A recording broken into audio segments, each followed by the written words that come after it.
While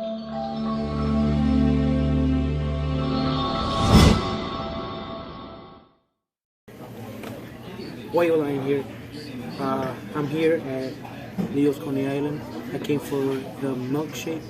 Mine is the strawberry. I heard they got one of the best milkshakes here, so I came to try it out. And by the looks of it, it's literally dripping, so it must be good. And as always, 2 straws, baby. Mine is strawberry flavor with whipped cream on the top.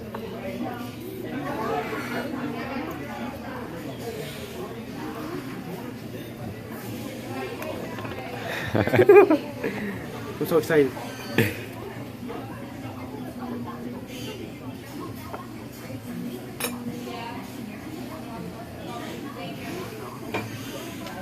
Definitely strawberry flavor, whipped cream. It has a special texture, you know, that special sweetness. You guys doing okay? Yeah. Yes. So it's definitely off the hook. I don't know. Soon enough, I will go try out again. What is it called? Steak and Shake. Steak and Shake to try out their steak. I mean, their shake. Their shakes. Milkshake. Their milkshakes. But so far so good. This one is probably at the top of the list right now. But you know, I'll see you guys soon. This is Leo's Coney Island. Strawberries are on point. But this is why you're right here. See you later.